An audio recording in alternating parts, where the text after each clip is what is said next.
Oke, selamat siang Bapak Ibu semuanya. Selamat siang, Bu. Oke, saya di sini meminta waktu Bapak Ibu. Mohon maaf jika mengganggu jam kerja Bapak Ibu. Hanya sebentar saja. Saya ingin mensosialisasikan modul 1.1 dan modul 1.4 sebagai aksi nyata saya sebagai calon guru penggerak angkatan 4 Kabupaten Pringsewu. Nah, di sini modul 1.1 di dalamnya ada filosofi pendidikan Ki Hajar Dewantoro dan modul 1.4 itu tentang budaya positif di sekolah. Oke, salam dan bahagia itu adalah salam dari Ki Hajar Dewantoro. Itu adalah pelopor pendidikan di Indonesia. Nah, tujuan diadakan kegiatan ini itu ingin berbagi pengalaman dan pembelajaran tentunya mengenai filosofi pendidikan Ki Hajar Dewantoro dan budaya positif di sekolah. Oke, nah sebelum kita mulai, kita melakukan kesepakatan bersama terlebih dahulu. Yang pertama, kita menghargai satu sama lainnya. Kemudian satu berbicara, tentunya semuanya mendengarkan. Dan tentunya harus fokus dalam mengikuti kegiatan ini. Ada yang ingin ditambahkan nggak dari kesepakatan ini? Cukup? Cukup. Oke, terima kasih. Kita lanjutkan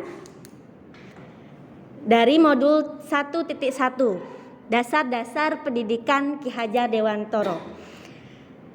Ada 6 dasar-dasar pendidikan Ki Hajar Dewantoro. Yang pertama, dasar pendidikan Ki Hajar Dewantoro adalah menuntun. Nah, maksud pendidikan itu menuntun segala kekuatan kodrat yang tentunya dimiliki oleh anak-anak sehingga mereka dapat mencapai keselamatan dan kebahagiaan yang setinggi-tingginya sebagai manusia maupun sebagai anggota masyarakat. Nah, sebagai pendidik tentunya kita di sini hanya dapat menuntun tumbuh dan hidupnya kekuatan kodrat yang ada pada anak-anak sehingga anak-anak bisa memperbaiki lakunya, hidupnya dan tumbuhnya kekuatan kodrat anak-anak. Nah, jadi di sini kita hanya bisa menuntun kodrat anak. Oke, nah dasar pendidikan dari Ki Hajar Dewantoro yang kita ketahui adalah yang pertama, Ingaso Sung Tolodo. Berarti di sini guru sebagai teladan. Nah, biasanya kalau kita di sekolah tentunya datang lebih dulu dibandingkan anak. Nah, ini sebagai teladan anak, bisa dicontoh sebagai anak. Nah, kemudian yang kedua, Ingmadyo Mangun Karso. Nah, berarti kita sebagai guru ada di tengah anak-anak. Nah, kalau di tengah anak-anak, ini kita ngapain? Sebagai apa kalau kita sebagai guru? Kalau di tengah-tengah berarti kita sebagai motivator, memberi semangat, motivasi pada anak-anak. Nah, kita bisa menganggap murid kita sebagai teman kita supaya anak-anak semakin bersemangat. Nah, yang terakhir itu Tutwuri Handayani. Berarti guru sebagai berada di belakang. Nah, mendorong supaya anak-anak bisa semakin bersemangat dalam belajar. Oke, nah di sini yang kedua dasar pendidikan Ki Hajar Dewantoro adalah kodrat anak. Nah, kodrat anak yang pertama adalah merdeka. Nah, maksud pengajaran pendidikan yang berguna untuk pri kehidupan bersama ialah memerdekakan manusia sebagai bagian dari persatuan rakyat. Nah, jadi di sini yang pertama kodrat anak dia memiliki untuk merdeka. Oke, berikutnya dasar pendidikan Ki Hajar Dewantoro adalah yaitu kodrat anak untuk bermain. Nah, di sini bermain adalah salah satu kodrat yang dimiliki oleh anak. Nah, dengan bermain itu tentunya bisa anak-anak menggunakan pikiran, perkasaan, kemauan, dan tenaga Sehingga cipta, rasa, karsa, karya, pekerti itu ada dalam diri anak. Nah, kita di sini sebagai guru bisa memasukkan permainan anak supaya dapat menjadi bagian pembelajaran di sekolah. Nah, kalau di SD mungkin bisa di sini anak-anak bermain congklak. Nah, matematika kan ya, ini di sini anak-anak harus berpikir bagaimana sih strateginya supaya bisa menang dalam permainan congklak. Nah, kalau di SMA kira-kira Bapak Ibu tahu nggak? Kita biasanya membuat apa? Kalau di SMA bermainnya seperti apa? Kalau di matematika bisa menggunakan apa Bu Vivi biasanya? Dadu ya, untuk menentukan peluang. Nah, kemudian dalam bahasa Inggris kita bisa menggunakan apa? Scrabble ya, permainan Scrabble. Nah, di situ kita bisa melakukan permainan anak sehingga anak senang belajar, tapi di sini juga tetap menjadi bagian pembelajaran di sekolah. Oke. Nah, tentunya yang ketiga, dasar dari pendidikan Ki Hajar Dewantoro adalah pendidikan yang berpihak pada anak. Nah, pokok pendidikan itu terletak di dalam pangkuan ibu, bapak, karena hanya dua orang inilah yang dapat berhamba pada anak dengan semurni-murninya dan seikhlas-ikhlasnya. Sebab cinta kasihnya kepada anak-anak boleh dibilang cinta kasih tak terbatas. Nah, jadi di sini kita sebagai guru juga harus menghamba pada sang anak. Jadi siswa itu kita harus berpihak kepada anak. Nah, menghamba ini tapi bukan berarti memperlakukan dengan semena-mena. Pendidikan harus berorientasi pada kebutuhan anak sehingga anak dapat berkembang sesuai dengan minat dan bakatnya. Oke, biasanya kalau yang tadi berpihak pada anak ya, kita bisa melakukan apa di kelas? Biasanya kalau berpihak pada anak berarti kita sama aja melakukan pembelajaran yang berpusat pada siswa. Biasanya kita membentuk apa? Kelompok, melakukan aktivitas kelompok supaya anak-anak belajar mencari sendiri, menemukan sendiri apa pembelajaran yang diinginkan pada saat itu. Jadi kita bisa melakukan itu dengan inovasi berbagai cara. Nah, mungkin kalau saya di pembelajaran kimia itu kan ada materi bentuk molekul. Nah, anak-anak dalam satu kelompok membentuk molekul dengan misalnya bisa molimut, kemudian bisa menggunakan bahan-bahan di sekitar seperti buah-buahan, kemudian juga bisa menggunakan platisin. Nah, itu. Berikutnya, dasar pendidikan Ki Hajar Dewantoro adalah bukan tabula rasa. Nah, anak di sini bukan selembar kertas kosong yang bisa digambar sesuai keinginan orang dewasa. Anak lahir tentunya memiliki kodrat yang masih samar-samar. Nah, kita sebagai guru, sebagai pendidik, di sini tugasnya adalah menebalkan kodrat tersebut. Jadi di sini mereka sudah membawa kodratnya masing-masing. Kita di sini yang menebalkannya. Nah, tujuan pendidikan adalah menuntun, memfasilitasi, membantu anak untuk menebalkan garis samar-samar agar dapat memperbaiki lakunya untuk menjadi manusia seutuhnya. Nah, menebalkan laku dengan kekuatan konteks diri anak. Jadi kita menebalkannya bisa dengan kekuatan konteks diri anak dan melihat sosio-kultural atau budaya. Jadi disesuaikan dengan budaya yang memang dimiliki oleh anak-anak. Yang kelima, dasar pendidikan Ki Hajar Dewantoro itu adalah budi pekerti. Budi pekerti itu watak karakter, artinya bersatunya perpaduan harmonis antara gerak pikiran, perasaan, kehendak atau kemauan sehingga menimbulkan tenaga atau semangat. Nah, di sini budi pikiran, perasaan, kehendakan atau kemauan. Kalau pekerti itu berarti tenaganya. Nah, cipta, rasa, karsa, karya, pekerti atau tenaga bisa menimbulkan keseimbangan atau keselarasan hidup. Nah, contohnya pada permainan gamelan dan menenun. Karena pada saat bermain gamelan itu bisa menciptakan rasa, karsa, dan tentunya pekerti. Budi pekerti yang dimaksud di sini adalah pendidikan bisa memanusiakan manusia supaya menuju perbuatan baik.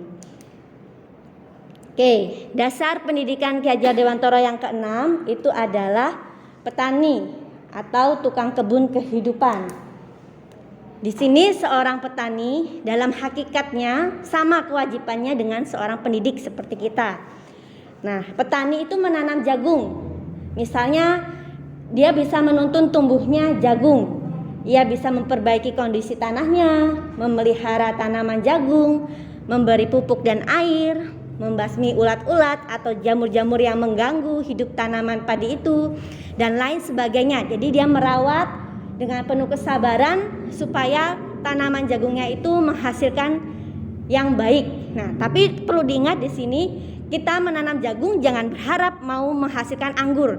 Tentunya kalau jagung, nanamnya jagung, hasilnya tetap jagung. Hanya kualitasnya yang diharapkan itu tentunya adalah kualitas yang baik. Nah, di sini pendidik dalam kegiatan pembelajaran, seorang guru harus memiliki banyak cara dan tentunya harus bersabar untuk menghasilkan generasi atau anak yang diharapkan seperti seorang petani. Jadi di sini anak-anak tentunya sudah memiliki kodratnya.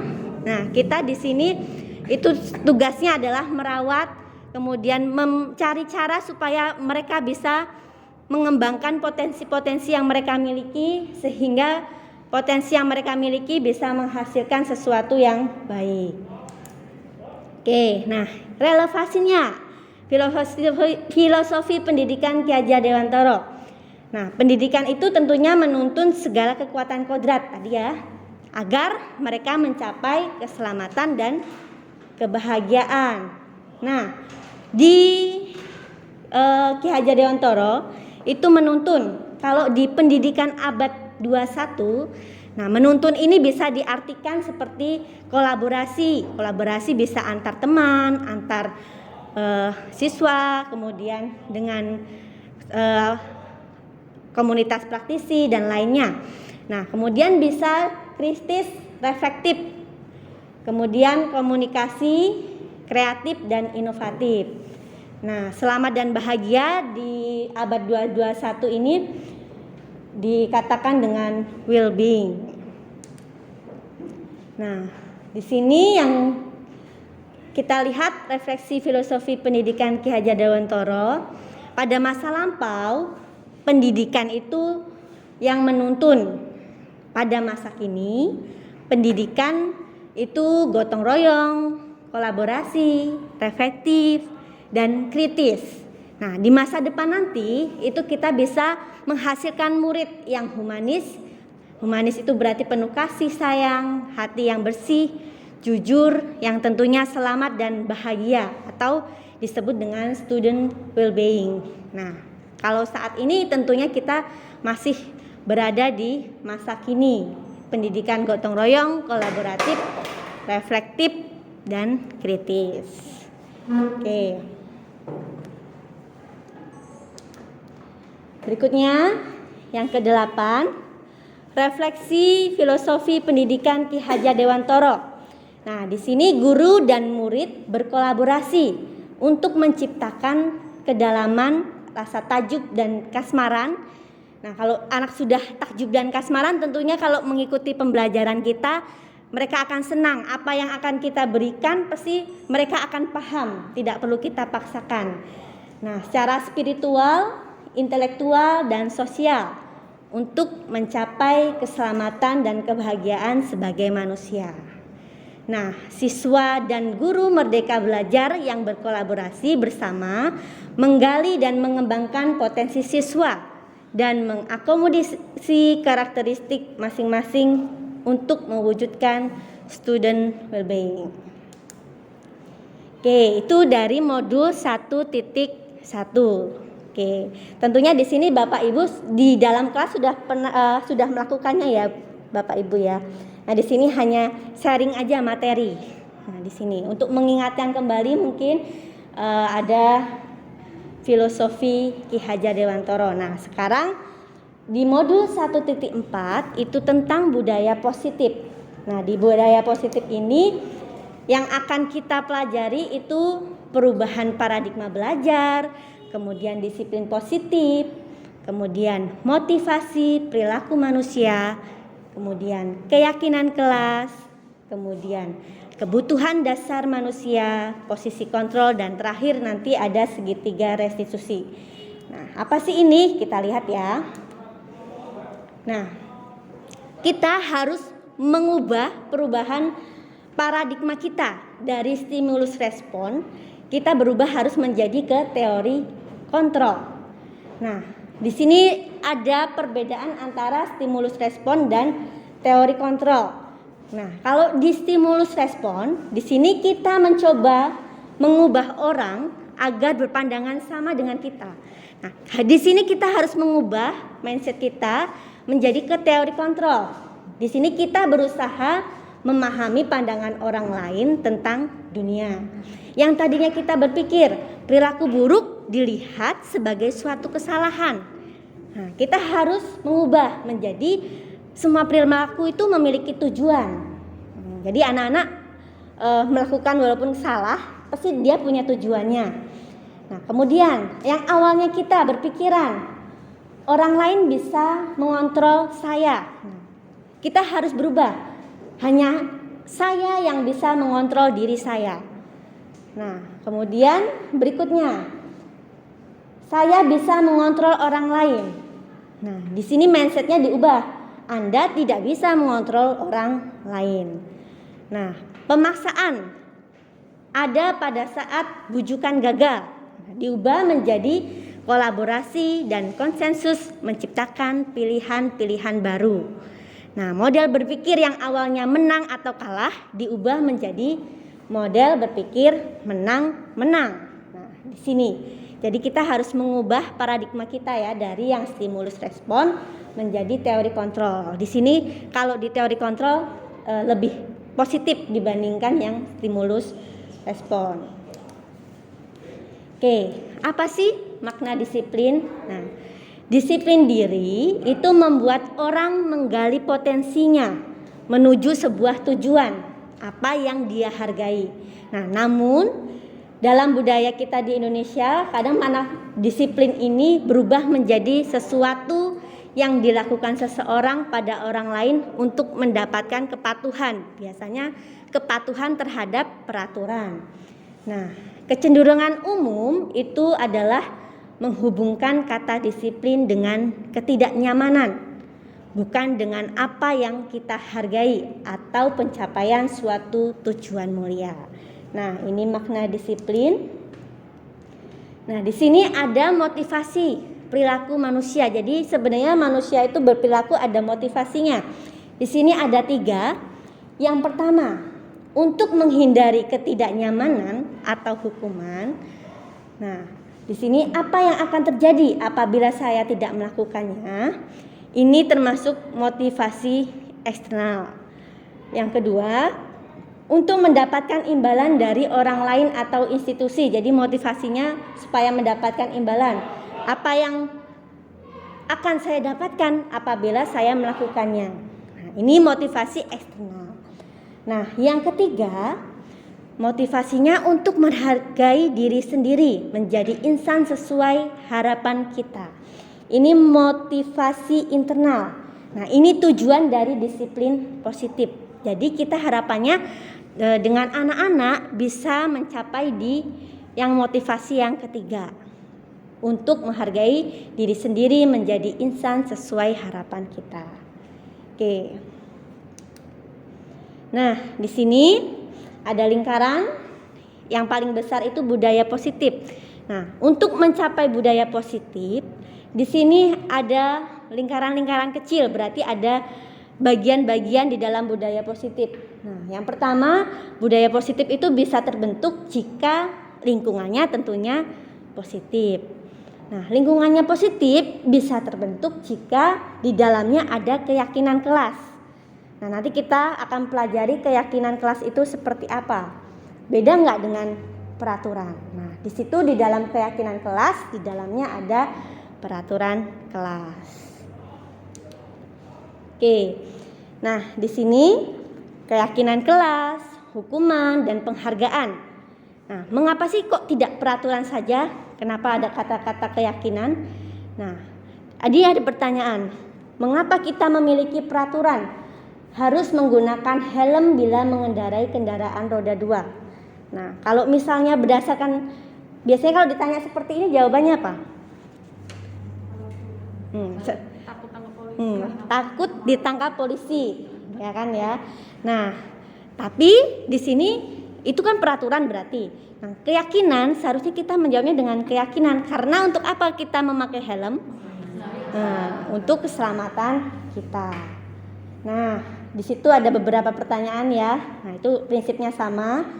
Untuk mendukung motivasi intrinsik, kembali ke nilai-nilai atau keyakinan yang dimiliki agar lebih menggerakkan seseorang dibandingkan mengikuti serangkaian peraturan. Jadi di sini kalau dengan keyakinan itu lebih tergerak dibandingkan dengan peraturan. Oke, coba di sini ada 2 gambar. Di sini mana yang merupakan keyakinan kelas? Di sebelah kiri dan kanan judulnya sama-sama kesepakatan kelas. Bedanya yang kalau sebelah kiri itu ada contohnya datang tepat waktu, mengucapkan salam. Nah, sebelah kanan yang B, kami guru dan murid yang saling menyayangi. Nah, coba mana yang merupakan keyakinan kelas?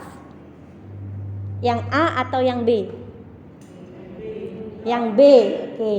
Di sini yang B karena di sini dia merupakan keyakinan kelas, bukan aturan-aturan yang harus dipenuhi oleh siswa. Jadi ini memang dibuat, kalau keyakinan kelas kalau bisa dibuat oleh anak-anak.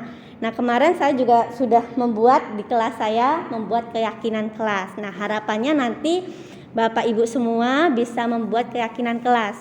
Tidak perlu menunggu semester depan, mulai besok kalau sudah masuk kelas membuat keyakinan kelas, ditempel di di pengumuman yang kecil yang itu. Nah, supaya mereka ingat keyakinan kelas yang mereka buat sendiri, harus mereka buat sendiri. Karena kalau kita yang buat sama aja dengan peraturan kelas. Kalau mereka yang membuat, tentunya ini dampaknya berbeda jika kita yang membuat. Oke. Nah, contoh nih, kalau di peraturan selalu kembalikan buku ke tempatnya. Nah, ini keyakinan apa sih sebenarnya yang mau dituju? Mengembalikan buku ke tempatnya. Tanggung jawab. Nah, ini ingin menuju ke nilai kebajikan, tanggung jawab. Dilarang mengganggu orang lain. Tujuannya sebenarnya apa ini? Saling menghargai atau menghormati. Kemudian hadir di sekolah 15 menit sebelum pembelajaran dimulai. Disiplin itu lebih luas ya, karena kan disiplin itu konteksnya besar. Nah, lebih ke apa sih yang mau dituju? Komitmen ya. Kan hadir di sekolah 15 menit sebelum pembelajaran dimulai. Yang dituju adalah komitmen, atau di sini juga saling menghormati guru yang mau datang. Masa kita datangnya terlambat dibandingkan guru yang mau mengajar. Nah, kemudian dilarang melakukan kekerasan. Dilarang melakukan kekerasan, saling menghargai atau menghormati. Oke, yang berikutnya dilarang menggunakan narkoba. Tujuannya apa ini biasanya? Kalau kesehatan. Oke. Bergantian atau menunggu giliran. Antri nilainya apa? Menghargai orang lain, sabar ya. Kemudian gunakan masker. Keselamatan kesehatan. Jangan berlari di kelas atau koridor. Menghargai. Oke, sebenarnya jawabannya sudah ada nih di sini. Oke, berarti Bapak Ibu sudah tahu di sini nilai yang dituju dari suatu peraturan. Nah, itu yang disebut dengan keyakinan. Nah, di sini dihukum oleh penghargaan. Nah, ternyata penghargaan ini bisa menimbulkan dampak yang buruk. Nah, yang pertama bisa menimbulkan pengaruh jangka pendek dan jangka panjang. Yang kedua, itu penghargaan bisa menghukum. Misalnya yang pernah dapat juara 2. Nah, dia kalau seandainya tidak mendapat juara 2 tentunya atau tidak naik menjadi juara 1, dia merasa terhukum karena nantinya akan diejek teman-temannya. Nah, berikutnya yang ketiga, penghargaan bisa mengurangi ketepatan. Yang keempat, penghargaan tidak efektif. Yang terakhir, penghargaan bisa merusak hubungan. Oke. Nah, di sini tindakan guru. Ada beberapa tindakan guru, contoh nih ya. Nah, kita akan membedakan mana yang termasuk hukuman atau mana yang termasuk konsekuensi. Kita lihat, mencatat 100 kali di dalam buku kalimat. Saya tidak akan terlambat lagi karena terlambat ke sekolah. Hukuman atau konsekuensi? Hukuman. Lari mengelilingi lapangan basket 2 kali karena terlambat hadir di sekolah. Hukuman. Murid diminta untuk push up 15 kali karena tidak menggunakan masker ke sekolah. Hukuman. Menggantikan kertas tugas teman yang telah dicoret-coret. Konsekuensi. Membersihkan tumpahan air di meja tulis karena tersenggol pada saat belajar. Konsekuensi.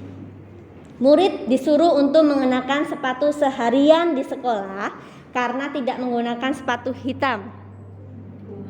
Hukuman. Lari mengelilingi lapangan basket 2 kali karena terlambat 10 menit untuk pelajaran PJOK. Konsekuensi. Nah, jadi di sini perbedaan hukuman atau konsekuensi bisa kita lihat ya. Nah, perbedaannya kalau hukuman itu sesuatu itu bisa menyakitkan, harus terjadi. Kalau konsekuensi ya memang sesuatu itu harus terjadi. Kemudian hukuman bisa membuat anak sakit hati maksudnya di sini ya, untuk jangka waktu yang lama. Nah, kalau konsekuensi membuat anak merasa tidak nyaman, tapi hanya dalam jangka waktu yang pendek saja. Kemudian kalau hukuman, anak membenci kedisiplinan. Kalau dengan konsekuensi itu bisa menimbulkan anak menghargai disiplin. Nah, dari sini kita bisa melihat kalau bisa kita, jika anak melakukan kesalahan tentunya kita tidak memberikan hukuman, tetapi kita memberikan konsekuensi yang memang sesuai kesalahannya. Oke, berikutnya itu tentang kebutuhan dasar manusia. Ada 4 kebutuhan dasar manusia. Yang pertama ada cinta kasih diterima, kemudian ada penguasaan, kemudian ada kesenangan, dan keempat ada kebebasan. Nah, kita lihat ya contoh ya. Ibu guru bilang, aku tidak boleh bersenandung sewaktu mengerjakan tugas. Katanya kelas harus tenang, tidak ada suara.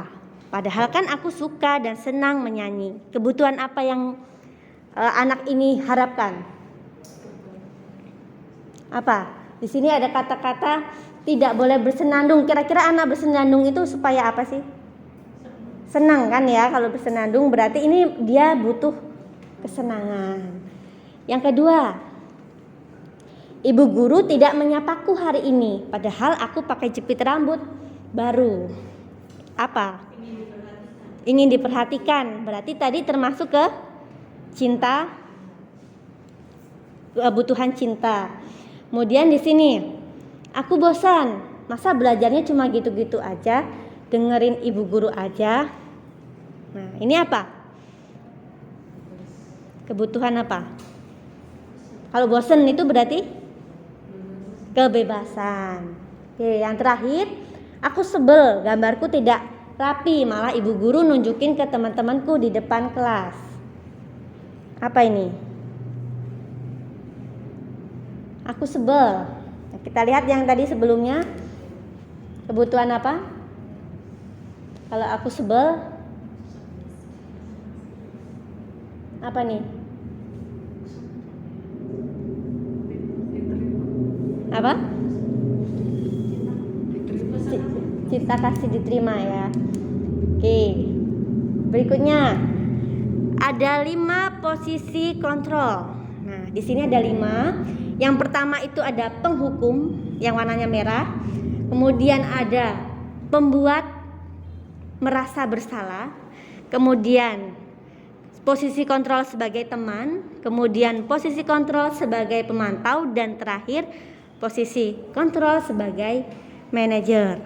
Nah, di sini perbedaannya bisa dilihat kalau kita sebagai penghukum. Nah, di sini dampaknya pada murid itu anak bisa mengulangi kesalahan kalau kita sebagai penghukum. Kemudian kalau kita sebagai pembuat merasa bersalah, kemudian bisa menyebabkan anak merasa rendah diri. Nah, kalau kita sebagai posisinya sebagai teman, itu dampaknya lemah, tidak mandiri, tergantung. Kemudian kalau kita sebagai posisinya pemantau, di sini menitik beratkan pada sanksi atau hadiah untuk dirinya. Nah, kalau kita sebagai manajer, dampaknya pada anak mengevaluasi diri, bagaimana cara memperbaiki diri. Nah, di sini mana yang paling baik? Kita harus ada di posisi mana sebagai guru? Manajer. Yang paling baik manajer. Tapi kira-kira kita kebanyakan masih di posisi yang mana? Terkadang teman, terkadang pemantau. Sama saya juga seperti itu, kadang teman, kadang pemantau, kadang juga saya suka yang masih pembuat merasa bersalah. Nah, tapi setelah saya mempelajari modul ini, saya berusaha untuk lebih baik. Kalau bisa saya di atas, bukan di atas maksudnya di posisi kalau nggak teman, pemantau, manajer. Bagus kalau di manajer itu. Nah, yang 2 di sebelah kiri itu tidak perlu. Oke. Nah, anak jika melakukan kesalahan, kita bisa melakukan restitusi. Nah, apa sih restitusi itu? Restitusi adalah proses menciptakan kondisi bagi murid untuk memperbaiki kesalahan mereka, sehingga mereka bisa kembali pada kelompok mereka dengan karakter yang lebih kuat. Nah, ini pengertian dari restitusi. Nah, ciri-ciri dari restitusi di sini ada beberapa. Yang pertama, bukan untuk menebus kesalahan, namun untuk belajar dari kesalahan. Nah, di sini kemudian ciri-cirinya memperbaiki hubungan. Kemudian ada tawaran, bukan paksaan. Yang keempat, restitusi menuntun untuk melihat ke dalam diri. Kemudian restitusi mencari kebutuhan dasar yang mendasari tindakan. Yang berikutnya, restitusi diri adalah cara yang paling baik untuk memperbaiki diri. Ciri yang berikutnya, restitusi fokus pada karakter, bukan tindakan. Yang berikutnya, restitusi fokus pada solusi. Yang terakhir, restitusi mengembalikan murid yang berbuat salah kepada kelompoknya. Nah, ini ciri-ciri dari restitusi. Nah, bagaimana sih cara melakukan restitusi ini kepada anak? Nah, di sini ada segitiga restitusi. Nah, di sini yang pertama yang harus kita lakukan adalah menstabilkan identitas. Kemudian setelah itu kita menanyakan keyakinan. Baru yang terakhir validasi tindakan yang salah. Nah, seperti apa? Kita lihat. Menstabilkan identitas. Nah, untuk membuat murid yang merasa gagal karena berbuat salah menjadi positif terhadap dirinya. Nah, di sini diawali dengan beberapa boleh pertanyaan. Di sini tidak ada manusia yang sempurna. Bapak Ibu juga buat salah. Jadi di sini kita tidak memarahi anak. Nah, sekarang udah nggak zamannya kita memarahi anak ya. Jadi di sini kita yang pertama menstabilkan identitas. Gitu. Jadi di sini bisa diawali kalimat-kalimat seperti ini. Kita bisa menyelesaikan permasalahan ini. Nah, kemudian Bapak Ibu tidak tertarik untuk mencari siapa yang benar atau siapa yang salah. Bapak Ibu lebih tertarik untuk menyelesaikan masalah. Jadi di sini kita menstabilkan identitas, tidak menghakimi anak-anak tersebut yang melakukan kesalahan. Nah, setelah kita menstabilkan identitas, di sini kita validasi tindakan yang salah. Nah, supaya membantu murid mengenali kebutuhan yang ingin dipenuhinya ketika melakukan kesalahan itu. Nah, di sini bisa guru berkata beberapa contoh di sini. Yang pertama bisa dengan, kamu bisa saja kan melakukan hal yang lebih buruk, tapi kamu tidak melakukannya kan? Atau kamu pasti punya alasan mengapa melakukannya. Apa yang penting bagi kamu? Kamu boleh tetap berusaha menjaga sikap itu, tapi tambahkan sikap yang lain yang baru. Atau ada pertanyaan yang lain, boleh, apakah kamu bisa melakukannya dengan lebih baik besok lagi? Jadi di sini validasi tindakan yang salah tentunya dengan kalimat-kalimat yang tidak menyinggung perasaan anak, tetapi di sini ada beberapa contohnya. Kemudian yang terakhir itu menanyakan keyakinan. Murid melihat kesalahan dihubungkan dengan nilai kebajikan yang diyakininya. Nah, di sini guru berkata, apa yang nilai yang kita percaya di kelas atau sekolah kita? Bukan, ingat nggak peraturan? Bukan peraturan ya. Kita masih di sini sudah keyakinan. Makanya di sini keyakinan apa yang mereka miliki di kelas. Nah, kalau keyakinan kan memang dari diri mereka, maka mereka akan sadari itu. Nah, di sini ada contoh-contohnya.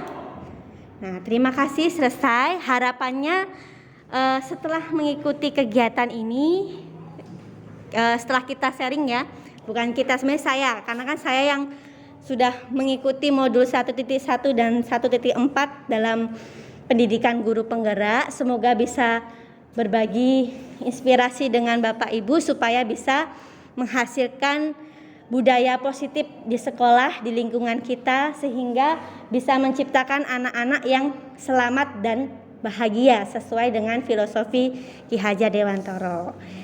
Amin. Terima kasih sudah meluangkan waktu. Semoga kita bisa bergerak bersama untuk perubahan yang lebih baik. Terima kasih.